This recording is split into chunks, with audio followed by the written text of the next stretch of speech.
kulanti wacan oo wanaagsan daawadayaal waxaa markaasi hadda garabkayga fadhiya wiil dhibana sidoo kale rijaal ay ugu heliya iyo maamulahayga Mr. Sharlawe waxaa marka hore aan soo dhaweynayaa dhibanaha in uu magaciisa nala wadaago iyo sida loo hayo magacaga maxamed cabdirasaaq cabdi waxaan joogaa Istanbul Turkiga walaalaha Soomaaliyeed meel kasta jooga salaamiya waxaa walaalkiin maxamed cabdirasaaq cabdi maartii ku dhibaataysan Istanbul khatiir badan aan tagay inuu xiiraadeen xanuunkaada waxa laga qaban karaa laakiin lacagteeda aad u badan marka sidaas daraadeed waxaan Soomaalida ka codsanaa lacagtaas aad u badan ehelkayga aniga kulligeen ma awoodno waxaan doonayaa markaa in liga garabsi lacagtaas aan ku heli lahaa ummadda Soomaaliyeed meel kasta joogaan maartii lambarkeygana qofkii raba WhatsApp iga soo wac evershan balaas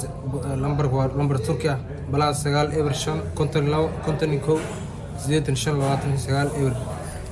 balaas 9 evershan 52 52 85 29 ummadda Soomaaliyeed kasta jooga waxaan ka codsanaa inay soo caawiyaan si urursiga badan waayahay sidoo kale lambarka shaashada waan soo saari doonaa sidee lagu hayaa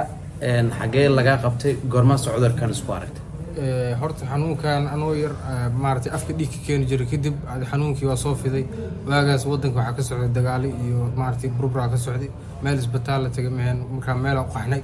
kadib xanuunku waa fududeysan isma lahayn xanuunka aad buu weynaa marka kadib xanuunka hadda wuxuu noqday xidida furan oo maartay daanka dhinaca isha agteeda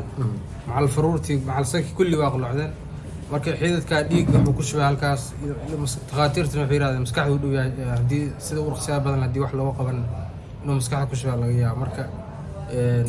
maartay ummadda Soomaaliyeed maartay isu waay inta ka imaado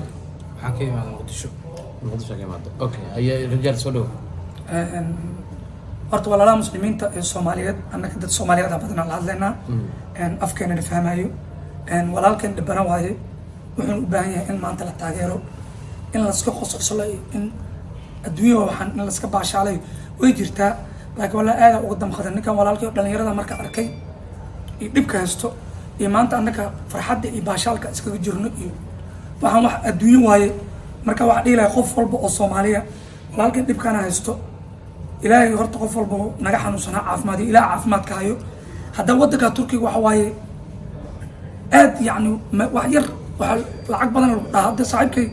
lacagta uu sheegay yani aad u badan tahay laakiin habeendood wallahi taariikh waxa dhacday wax yar gaas cunug uu ku soo booday habeenkii isbitaalka geynay intana la anaka yam oo baaritaan ay xataa dhakhtar inta u gudbin baaritaanka marka ummadda Soomaaliyeed waxa leeyahay walaalkay qof walba ilaahay dirtiisa u taageerto waxa waaye adduunka walaal leeyahay aakhiro horta wax la istiraay male laakiin adduunkan ina wax istarno way Soomaalidana waa ku ogaay badanaa inay dad gacan furan oo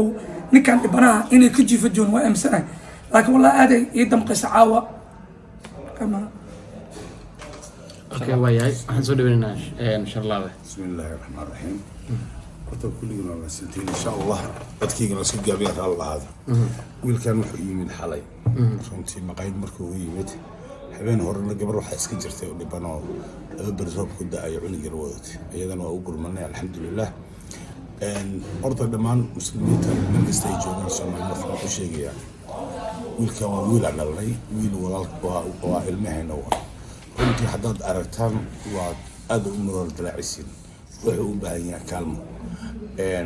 ilaahay qofku wax ka soo qaado sadaqa jari Allah ugu dhigo waxaan rajeynayaa in wiilkan waxaan u aruuri karno inaan isbitaalka geeyno oo qalitaankii isbitaalka loogu soo saaray lacagtiina uusan awoodi karin oo reer dhibaataysan ka yimid sidoo noo sheegay marka hadda annaga family u ah annaga aabbo u ah annaga walaal u ah ummadda Soomaaliyeed meel kasta joogaan waxaan oranayaa wiilkan aan taageerayno waxaan iskugu aadin karno aan iskugu aadino ilaahay dartiisana iskugu aadino awlaad Allah nagu xifdiyo marka intaas aan oran lahaa insha Allah ta'ala